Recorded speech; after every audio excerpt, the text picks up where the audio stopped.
when they organized that very rally, they named the rally as Tribal Solidarity Rally. And the main purpose or the objective of their rally, as they say, was Meitei's demand for scheduled tribe. And the rally is being organized against the demand for scheduled tribe by the Meiteis. However, if you follow the timeline of the events, right from the moment they initiate the rally, you will be surprised how they act on the rally. Around 10:30 in the morning, rally starts by around 9:30 to 10 in Churachandpur. By 10:30, when the rally starts marching towards the Churachandpur town, they started torching down, razing down all the forest offices inside the Churachandpur district. Office after office, office after office. The forest office, which is not related with scheduled tribe demand. Later on, when the rally was concluded, almost 8 forest offices, forest gate, and every forest infrastructure was completely razed down. And in that rally, we have all the proof. By that time, they have been uploading photos and videos on their organized cookie WhatsApp groups, which has been intercepted by many of the local people, and it is now on public, where people with well-dressed, combat-dressed, holding automatic rifles, sophisticated rifles, were also taking part in the rally. And by 2:30 in the afternoon, they started marching towards the nearest Meitei villages on a very false pretext, saying that their centenary gate is being burned by some unknown miscreants, which they couldn't identify till then. The gate, the pillar of the gate is also a big concrete pillar.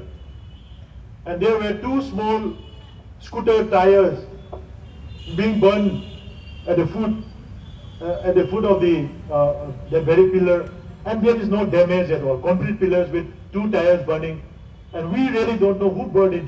They also don't know.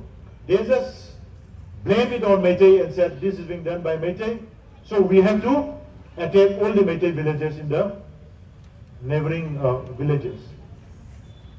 So by 3:30, they almost razed down 70 houses of the Meitei in the neighboring villages with no reason. The villagers got no idea why they are coming there, why they are attacking, what was the reason, what was the cause. Nobody knew that.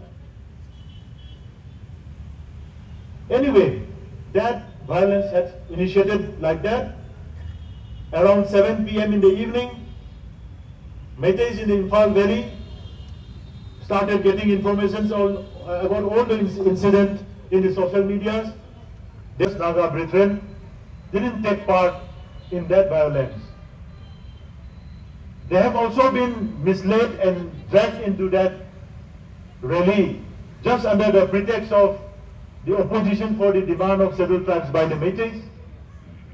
But they never thought about attacking the Meiteis, and they never thought about having a bloodshed with the Meitei brothers, because they know that Meiteis and Nagas are the only indigenous people in Manipur. They know that. So what happens? On 8th of May, violence happened on 3rd and 4th. On 8th of May, the so-called cookie legislatures, the 10 MLAs, were so quick to conclude that they write a letter to the Prime Minister of India and justifying the very violent incident happened on 3rd and May, and they demand for a separate administration to the Prime Minister of India on 8th of May, while we were trying to evacuate the stranded people from both sides. Then what happens? By the second week of May, their narratives of Meitei, the tribal Christians being targeted by the Meitei Hindus was the second narrative, false narrative they start spreading to the nation. People thought that it might be true. The rest of the country thought that it is true. The national media, which they organized in a very professional way, which they spent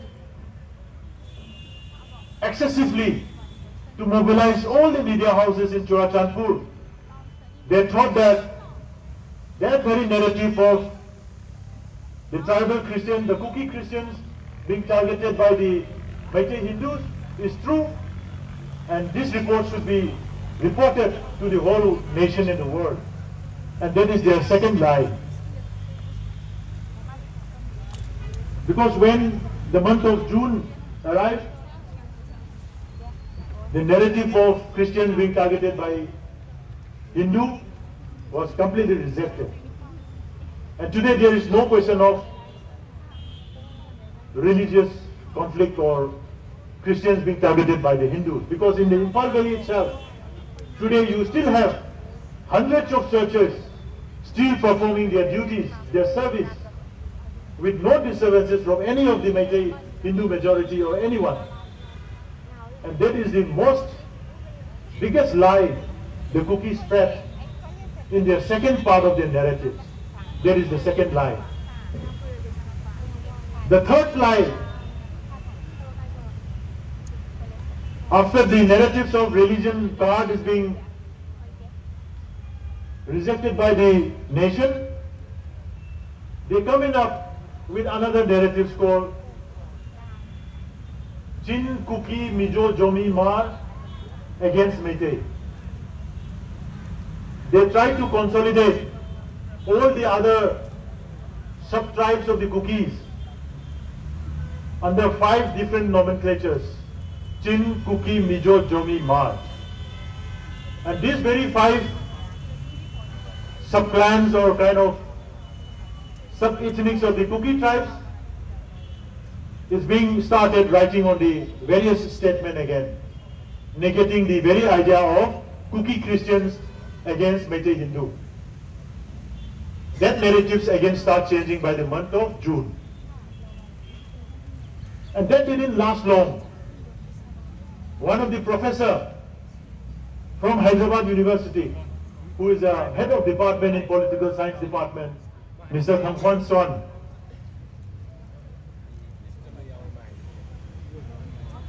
he took down these very narratives of Chin, Kuki, Mijo, Jomi, Mar, and he started using the new term called Kuki Jo ethnic. And that is the latest narrative they are using today. It is now currently Kuki Jo ethnic. And that very person, Mr. Thamkwan Swan, there was an RTI file against his identity. And it was found that his name was entered for the first time in the voter list of India from an assembly constituency in Churachandpur in the year 2005, when he attained the age of 27. And people were shocked and surprised. How could a professor in the Hyderabad University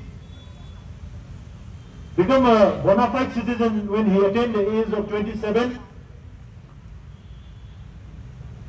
And then also, there isn't any proof of how he got the Indian citizenship and where is his actual place of origin. Therefore, there is an FIR against his citizenship identity, and investigation is going on. Likewise, there is one leader of the Kuki militant groups, the ZRA, they call it Zombie Revolutionary Army. The chairman of ZRA Mr. Thanglian from Meitei. You know what happened to him? He is now having a political dialogue with the government of India since 2008. But the Ministry of Home Affairs was shocked and surprised when they came to learn that this very guy, the leader of a revolutionary army from Kuki community, was an MP, member of parliament in Myanmar in the year 1990. And he became a citizen of India in 1995. And he even holds an Indian passport, and his name is in the voter list of India's Assembly constituency. The Home Minister wrote a letter on 4th of June 2018. The Ministry of Home Affairs wrote a letter to the government of Manipur seeking explanation on his identity. How could a person who was an elected MP in Myanmar in 1990 become a citizen of India in 1995 and even holding an Indian passport? Did he ever go through the Citizenship Act? How did he got his identity in India? When did he got registered as per the Foreigners Act? As per the little knowledge that I have, as per the Citizenship Act, if some foreigners wants to become a citizen of India, he should register first, then he should at least stay here for another 14 years to become a citizen of India. But that very guy, that very person, become a citizen of India in 5 years, and we really don't know whether he had undergone due procedures of law or not. In a similar manner, right from that time, there is an unaccountable number of illegal immigrants coming into Manipur, becoming the citizen of India with a fake Aadhaar card and fake voter ID card. Once they got this fake Aadhaar card and fake voter ID card, they claim to become the scheduled tribe communities of India in Manipur, and they have been granted all sort of protections, all sort of privilege, which we the indigenous people of Manipur don't even have, don't even got, not even granted by the Constitution of India. And that process has been continuing for the past 35 years, and nobody cares to even check on that illegal activities. But today, what happened? Those people who are being converted as a citizen of India from the back door has now gathered enough power, enough resources, and even convinced the government of India to negotiate a political dialogue and started demanding certain political demands. And one of the key political demands, the armed militants, the narco-terrorist groups from Myanmar and Manipur, from the Kuki community, the Chin Kuki community, is that they have been demanding for a separate Kuki land, carving out a huge mass of land from the state of Manipur. And the recent demand for their separate administration is not a new demand. This has been already pursued by their militant groups, the narco-terrorist group, since the signing of the agreement since 2008. And that is the underlying agenda, that is the underlying politics that they have been playing on the pretext of so many other narratives. The Christian Hindu, the majority-minority card, the land dispute, the scheduled tribe demand, the forest eviction, so many other things. Now, let me come to the important part of the whole issue. We need to understand the background. In Manipur, we are having three types of Kuki migration. First one is in the 1840s. They have been naturalized by our king, our ruler by that time, And the majority of that community belongs to Bai faith. And they are known to the then Meitei community or the Manipuri people, both to the Naga indigenous people and the Meitei indigenous people as Kongjai. And the first ever settlement recorded, a number of only 6,000 to 8,000 of Kongjai population. 6,000 to 8,000 in the year 1844. That is the first ever recorded Kuki settlements in Manipur. But today, you just see, please go through the names of their organizations. The ITLF, what did they say? The Indigenous Tribal Leaders Forum. Can someone who come and settle in Manipur just 180 years ago be called as indigenous? We need to present some dictionary book to them and let them understand what indigenous definition is.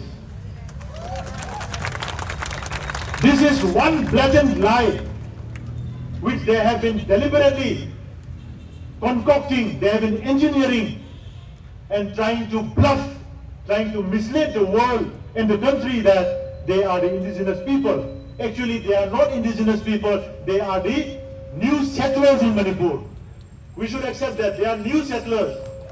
Those people from 1840s. It was during the then king of Manipur, Maharaj Meitei Nursing. And it has been recorded. You must be all aware of that. They have been relying on so many English writers' books, right? They always keep their reference to English books. And this very report of the first settlement and the number of population and the type of communities, these are also recorded by their own reliable English writers' book, like book by R. Brown, book by Alexander Mackenzie, book by James Johnston. So they cannot reject that because they rely to those writings. Therefore, the first phase, the first migration of Kukis who arrived in 1840s are known as Kuki settlers, new settlers. They are not indigenous people. But they still have the, the guts to identify themselves as the Indigenous Tribal Leaders Forum. This is another big lie. The second wave of migration, it begins by 1960s again, when there was a military junta in Myanmar, in the neighboring country. The military regime was falling hard on the people on that part of the world. So many of them fled the region and took shelter in India. By that time, the government of India was kind enough, and the government of Manipur was also kind enough to give them refugee status and let them settle in Manipur as a refugees since 1960s. And we have all the Darbar resolutions, we have all the Darbar records where the then MP of Manipur, who is a Naga, indigenous Naga, Mr. R. Swisha, writing a letter to the government of India to grant sanctions for the maintenance of Kuki refugees being given shelter in Manipur, part of Kongthang Thana, Chachat and several other places. Therefore, the second wave of Kuki migrations are Kuki refugees. They should not be, get angry in that because it is their true identity. The second wave of Kuki migrations are Kuki refugees since 1960s.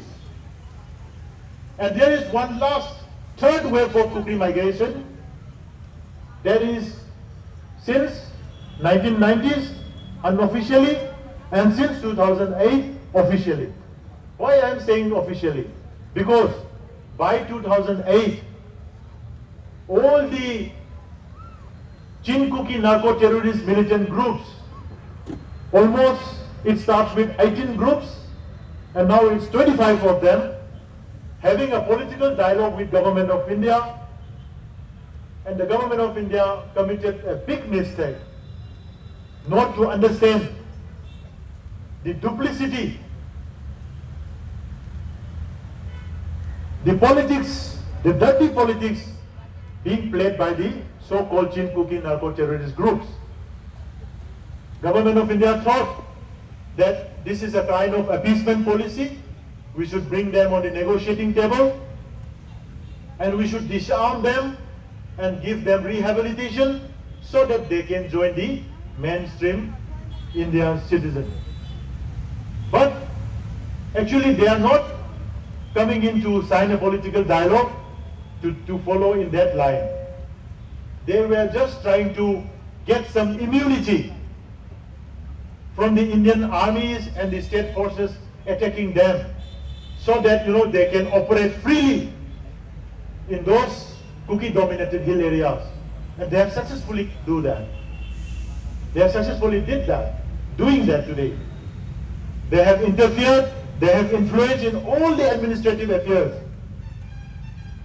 Don't you come across the videos where one of their projected MLAs, the wife of one of the chairmen of the militant groups, becoming elected as an MLA, and the celebration was firing blank shots of AK-47 on the streets of Saikul.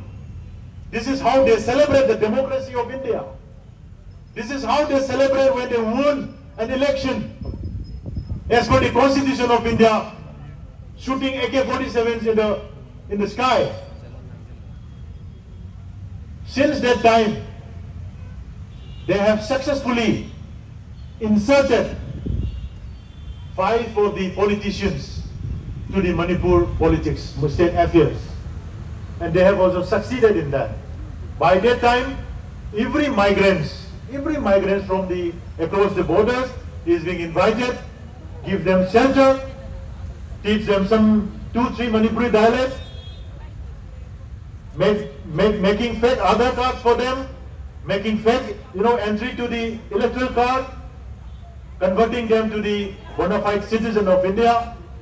Then they started planting that population all over the Manipur vulnerable areas. This is their plan. And today, they have enough power and enough resources to mobilize all these activities.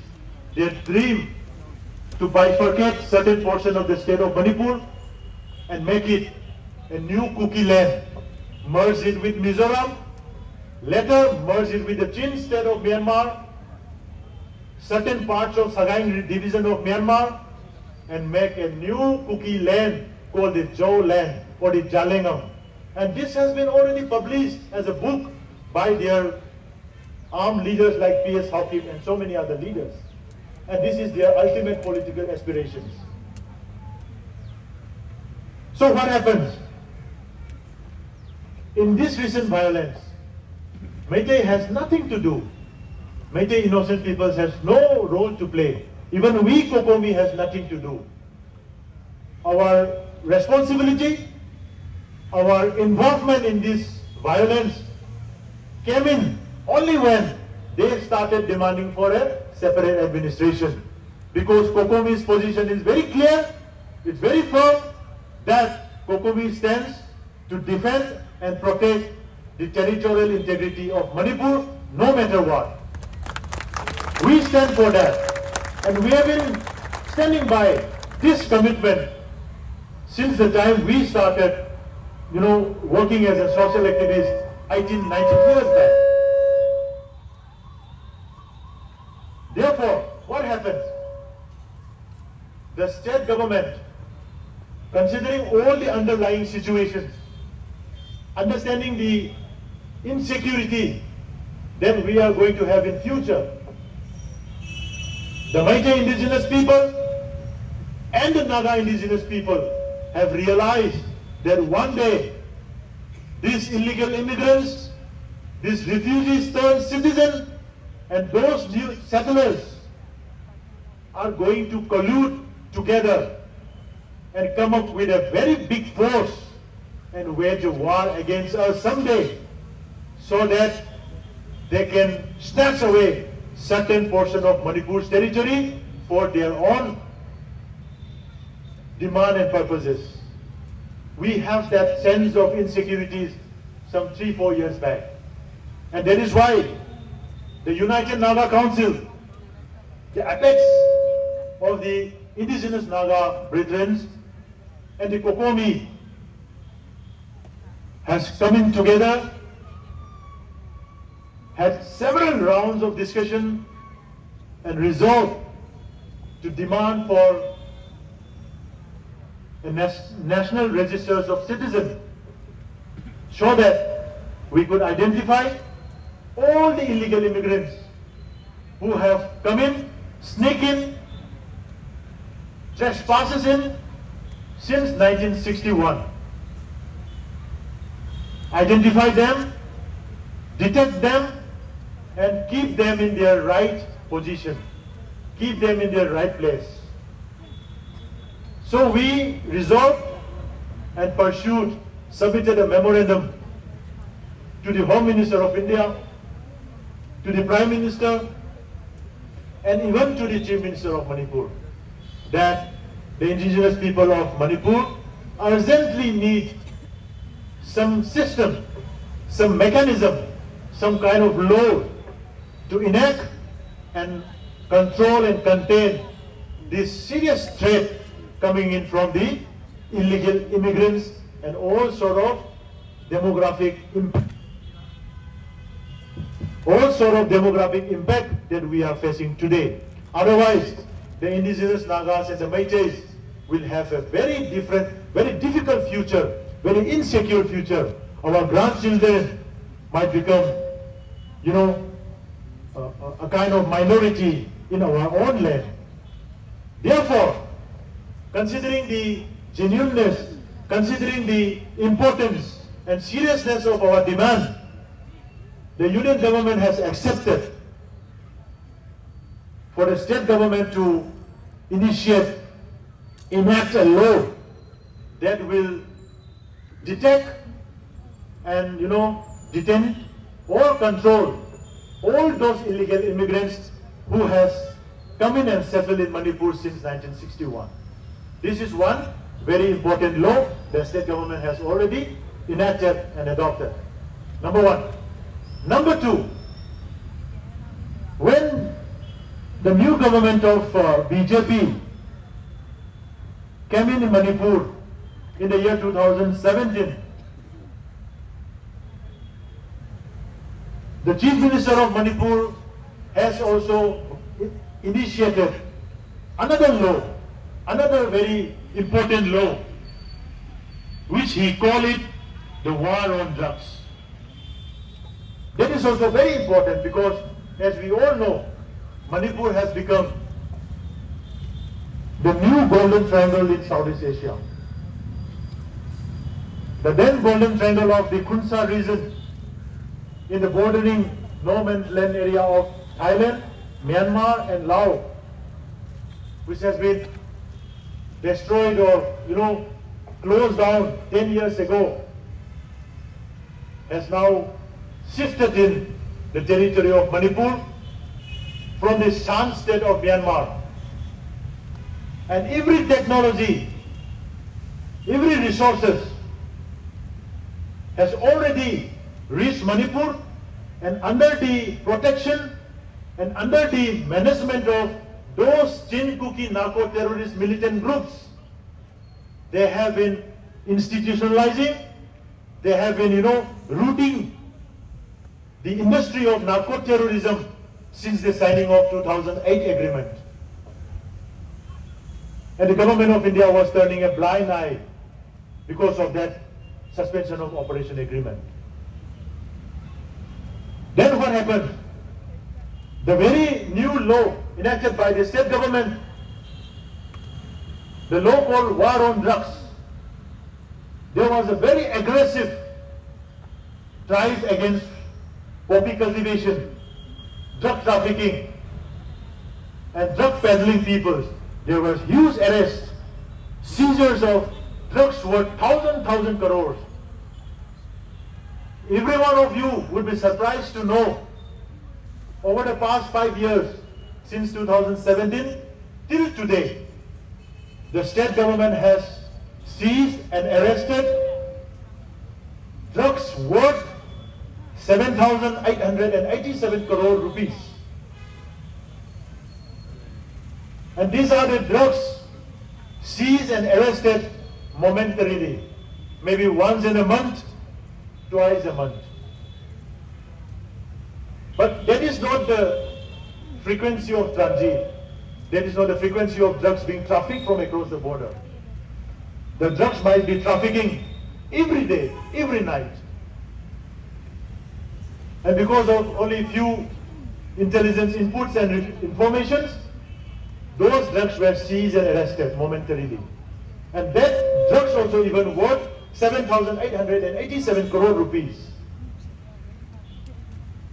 As per some of our research sources, it is being said that the annual turnover from opium poppy cultivation itself in Manipur is worth 50,000 crore rupees annually.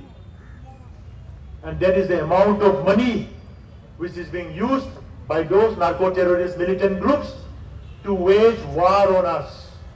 Those are the money, those are the funds, those are the resources. And one last law.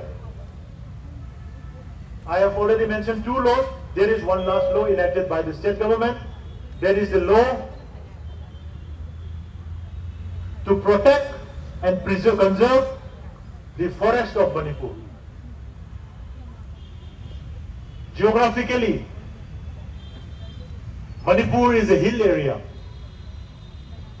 The so-called the Valley of Imphal, the Manipur Valley.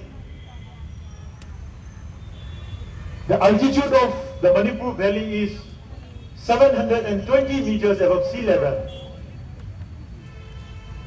How much is the altitude of Bangalore? 200? How much? 300 maybe? The Bangalore Plateau?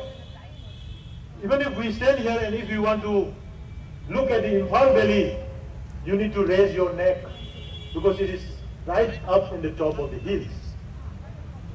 Therefore, the environment security of the whole state is determined by the hill forest. Every drop of water that we have in the valley comes in from the surrounding hill areas. That is why our forefathers have set a very strict rule to respect, to worship our forests, our hills. It's being believed that we also came down from the top of the mountain called the Kobru, Awan Kobru Ashupa, and settled in the valley thousands years back. And every year, till today, in the month of April and in the month of December, we have a ritual, we have a tradition to visit the place where our forefathers first came out of civilization. The peak of the Kobru mountain and the peak of the Thangjing mountain. This is a custom for us.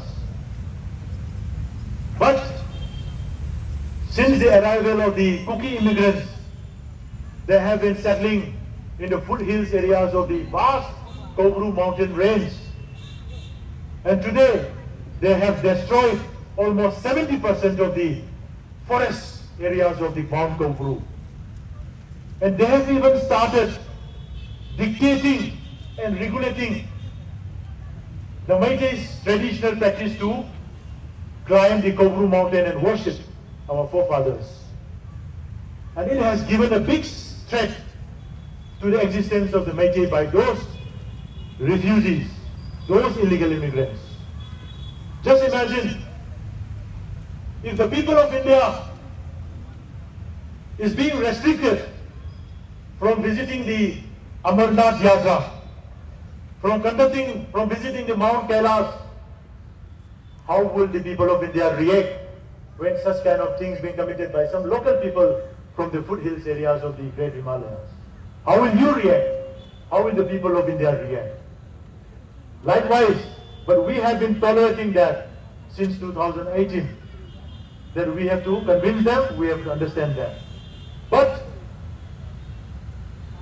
the demolition that they have carried out in our forest has given a climatic disaster, a huge environmental impact to our survival. We are now experiencing an extreme rise in the temperature of Manipur Valley. We are facing frequent drought, limited rainfalls, and now our agriculture is now at the brink of, facing another disaster and calamities. Considering the gravity of this situation, the state government has decided to enact the Forest Act of 1927 properly, and they started continuing surveys and eviction drive from those settlers, illegal settlers in the COCOMI dominated areas, in the forest areas of Manipur. So what happened?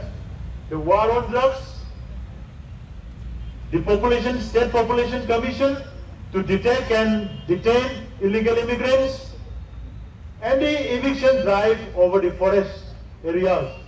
These three laws of the state has already threatened the very objective, the very underlying political aspirations of the narco-terrorist groups, where they want to establish a narco-terrorist state inside the territory of Manipur, and they have been investing in that line for the past 25 years. And it is about to be completely destroyed by the three laws that the state government has enacted. But they don't blame on all these three laws, because they have no reason to, defend and justify these three laws, because they have been coming in illegally inside the territory from across the border. They have been becoming a citizen of India from the back door without the due procedures of the law as per the Citizenship Act, and they are likely to be exposed, every individual of them, and their illegal encroachment in the forest areas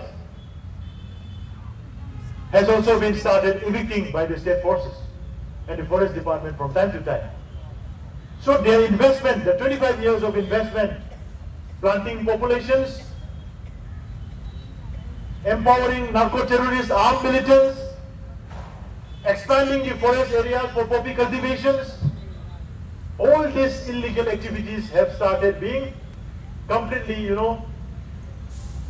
destroying by the three laws that the state government has enacted. And they cannot go to the Supreme Court, they cannot go to the High Court, they cannot do any legitimate protest to not, carry out that three legitimate laws. So what did they decide? They decided that laws is not going to take our side. We cannot use the law anymore. So our only last resort, our only last option is nothing, but we have to take this issue to the political level. So what are the means to take it to the political level? Number one, organize a people movement. So they mobilize all those illegal immigrants which they brought in from across the border. They bring them on the streets. They come out with a very fake reason to organize a public agitation, which they call it Meitei's demand for scheduled tribe. Meitei demanding for scheduled tribe has nothing to do with their scheduled tribe status. This is something which is to be dealt by the Ministry of Minorities and Tribal Affairs. But they use that very reason because Nagas also have some opinion on that. Meitei's demand for scheduled tribe. So they just convince the Naga prefect, bring it to the board, and took out a public protest and agitation. Then what happened? They planned, let's make this public agitation violent. Let's make this agitation bloody. Let's make this agitation anti-Meitei, because we cannot protest just to the government. We have to drag in, we have to entangle and let's involve all the Meitei peoples also. So that we know Meitei will definitely retaliate, Meiteis are the majority. When they retaliate, we will be having more victims. We will be suffering more. We are minority, and Meitei will be retaliating in such a way that we can play the card of minorities. We can play the card of Christian minorities. We can play the card of tribal minorities. And we can, draw the sympathy of the whole nation in the name of tribal minorities, in the name of Christians, in the name of cookie minorities. So this is their strategy, their pre-planned strategy. And they carried out that very incident on 3rd May. They burned the tires, kept it to the pillar of that centenary gate. Then they make a phone calls to the people who are in the protest rally. Then the whole people who gathered in the protest rally traveled for around 30 kilometers to reach the most nearest Meitei village. And they start vandalizing all the shops and houses. They started torching down and razing down all the houses. 70, 80 of the houses. In the first 15 minutes, they have completely razed it down. And as they planned, as they predicted, by 6:37 p.m., Meitei started retaliating in the valley. And many of the Chin Kuki minority people who were settled in the Imphal Valley, they fall victim to that retaliation. And right from the next day, they started plotting the agenda of a minority card, started drawing sympathy, saying that, demonizing the Meiteis, and saying that we fall victim to the Meiteis, discriminations and atrocities. This is their first plan, and today we are falling to that line. Therefore, we feel that we have no agenda at all. Even today, there is no agenda for the Meitei. We don't have any demand to be, put up to the government level. It is only them who have been demanding demand after demand.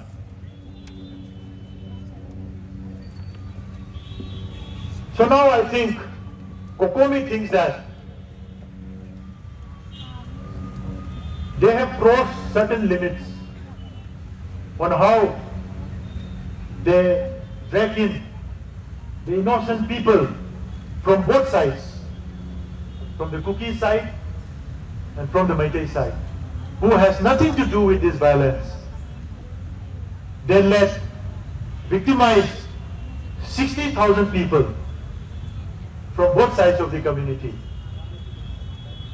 10,000s of houses being completely razed and destroyed. All the Meitei settlements in the hill areas, 100% evicted and ethnically cleansed. But you will be surprised to know there are still Kuki settlements and Kuki houses still intact inside the Imphal Valley, and nobody touched them. Meitei has been living with 34 ethnic communities for the past 2,000-3,000 years together. And we never try to impose any sort of Meitei agenda to any of the ethnic communities. There are ethnic communities numbering around just 630. Population only 630. Endangered ethnic communities of Manipur. They are known as Tarao. There are Chothe, whose population is hardly 3,000. There are Aimor, whose population is only 7,000. There are Chiru, there are Kom, there are Maring. Small population, whose number is not even 10,000, 20,000, 30,000. Despite this, Meitei has maintained the idea of coexistence in harmony for so many thousand years, and we have no problem living in together. But this time, when the Chin Kuki narco-terrorist has deliberately, intentionally started waging war on the Meitei people, The Meitei people is helpless. We have to defend our villages. We have to defend our lives. We have to defend the properties of the Meitei villages. So there is some kind of exchange of infighting between the two communities. Meitei is fighting out of compulsion, but Kukis are fighting deliberately with an agenda. And now they have crossed the limit. Even today morning, some Kuki narco-terrorist militants attacked one family who were sleeping inside their home. They break the door, enter inside the room, and one person, his son and grandson, all three of them have been butchered and killed. Today in the early morning of 3 a.m. The news came in to us and we couldn't sleep the whole night today. These things are happening. And when the Meitei villages and the volunteers try to retaliate,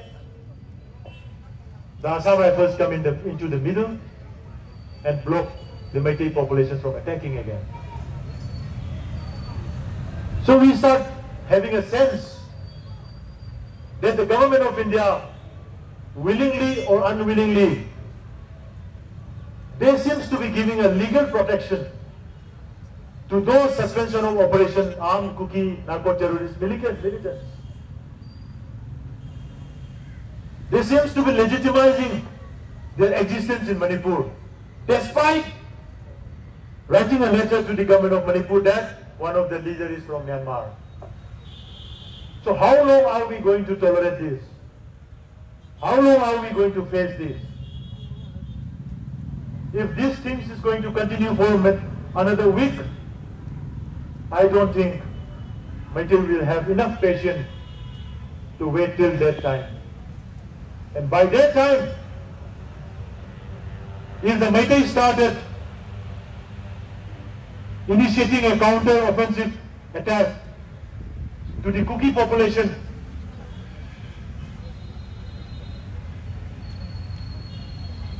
we can't imagine what could be the level of disaster that we will be facing. We don't want that kind of situation at any cost. We want to maintain peace. We want to restore normalcy. Having said that, we also need to identify and detect all those illegal immigrants, all those people who become the citizen of India from the back door. We have to protect our forest. We have to stop these drug traffickings and poppy cultivations in Manipur. Therefore, all the Meiteis and all the indigenous people across the state should raise our voice towards the government of India so that they can take some serious action against all these illegal activities which is being carried out by the Chin-Kuki narco-terrorist groups. Our war that we declared by COCOMI on 27 of June was not a war on the entire Chin-Kuki communities. Our war was on Chin-Kuki narco-terrorists. Narco-terrorists from belonging to Chin-Kuki communities. No doubt, narco-economy involves every individual, every community's person who are crazy in making easy profit, who are crazy in earnings. The native Muslim population that we have in Manipur, thousands of arrests has been made for drug peddling. Even the Meiteis, 341 people got arrested for involving in drug business. But the difference among the Chin-Kukis and the native Muslim and the Meitei is that Meitei don't traffic drugs and use the narco economy, narco fund to empower the militant movement, to empower the terrorist activities. Even the native Muslim don't do that. It is only the narco-terrorist groups from the Chin-Kuki communities who are using drug economy to empower and boost their activities of narco-terrorism. That is why we appeal the government of India to hunt down all those narco-terrorists from the Chin-Kuki communities. But the so-called Kuki leaders, they failed. They always try to evade that narco-terrorism and Chin-Kuki cannot be, used together. So whenever they release a statement, one statement will be simply focused on Chin-Kuki, another statement will be focused on narco-terrorism. They even don't want to put in these two words together and blaming the COCOMI for waging war against their community, which is completely false again. That is also another lie spread by the Kuki people. So all these lies have been spreading for the past 2 months, but now the national media, the international media, the government of India, the Manipur government, and every people in the northeast, and even in every ethnic community in Manipur, now have realized that this issue is not about Meitei communities fighting with the Chin-Kuki communities. This is not about Meitei discriminating or attacking the Chin-Kuki people. This whole politics, whole dimension of Manipur violence is about illegal immigrants, opium poppy cultivation, and destroying of forest health. And now the true color has now already started coming out, and we have to stand by this truth, and this truth is what it will prevail in future. As we keep saying that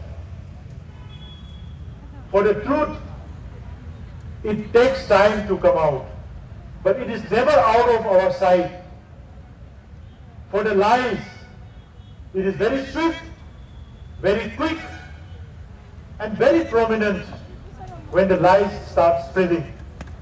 And the amount of fund they mobilized and they used in media management, in propaganda management, in Twitter handles, this is unthinkable, and we are not in a capacity to spend that much of resources and money just to follow their false narratives and false propaganda. But we know deep in our heart that truth will definitely prevail. Truth will come out, and now this is the time for truth to come out, and truth has already started coming out. You please follow all the major news portal, news channel across the world. The BBC has already reported that Manipur has become the second largest opium poppy producer of the world, and this is the new emerging golden triangle of Manipur in Southeast Asia. BBC has already reported. The Al Jazeera has already reported a story on narco-terrorism.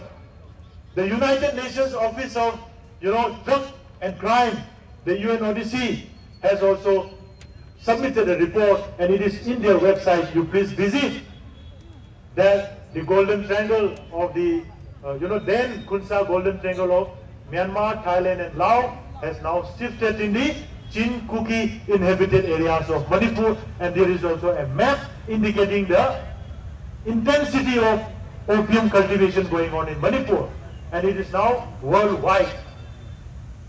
And several other news reports, the Hindustan Times, the Quint, every news portal, every news channel has now started reporting the truth.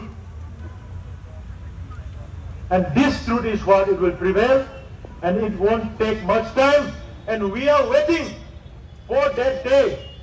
The Honorable Prime Minister of India will deliver his speech in the Parliament, maybe on 10th of August. We have got certain inputs and reports. If you follow, some 3 days back, the Solicitor General of India, Mr. Tushar Mehta, who is representing the government of India and the Ministry of Home Affairs, has clearly stated in the Supreme Court that the recent violence in Manipur has certain amount of external factor. Many of the dead bodies who are lying, which is lying in the Manipur morgue, cannot be identified, and they seems to be foreigners, and they got caught in the killings because of their design in taking part in this violence in Manipur. This is a statement given by the Solicitor General of India and the Supreme Court of India.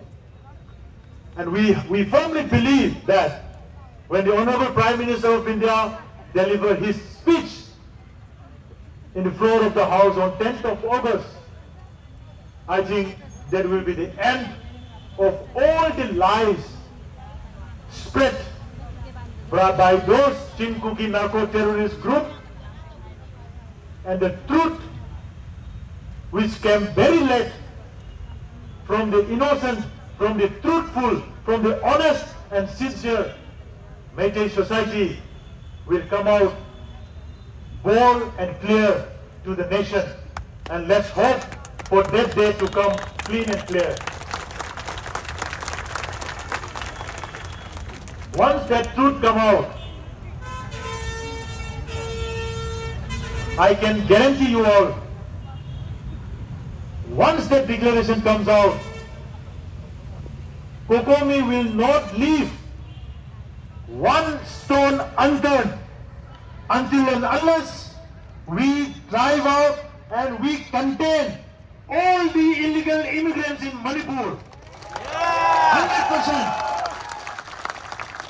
Therefore, it is our humble appeal to all the innocent Chinkuki people who have settled in Manipur, who have their love, their belongingness, their allegiance to the state of Manipur.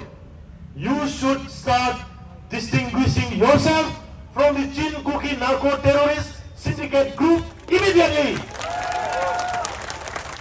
If you don't distinguish yourself from among those narco-terrorist syndicate groups, you will also be entangled while we handle them firmly. We don't want to drag you in that part. We don't want to drag you in. All those innocent souls, all those innocent communities belonging to the Chinkuki tribes, they should distinguish themselves and prove their allegiance to the state of Manipur, to the integrity of Manipur, and they should express their love for the state of Imam Manipur, Sanalepak Manipur. And this is my commitment and determination to each one of you. And I wish the people of the country from across the nation, right from Jammu and Kashmir to Kanyakumari, from Gujarat to the Manipur and Nagaland, we should all join in together so that we uproot the emerging golden triangle in Manipur brought in by the Chinkuki narco-terrorist group. This is going to be the biggest threat to the national security of India. This is going to be the biggest threat to all the youth of the nation, and the youth of India is in danger because of those Chinkuki narco-terrorism in Manipur. They are already started institutionalizing, and their industry has already been rooted in Manipur, and we have to uproot them together. I request the Chief Minister of Karnataka, all the students leader of Karnataka, all the Chief Minister of the nation to please visit Manipur, support the government of Manipur and support the government of India so that we begin our war against narco-terrorism right from tomorrow itself. Right from tomorrow itself. And this war should not end until and unless we have zero tolerance on narco-terrorism in Manipur. Thank you everyone. Thank you.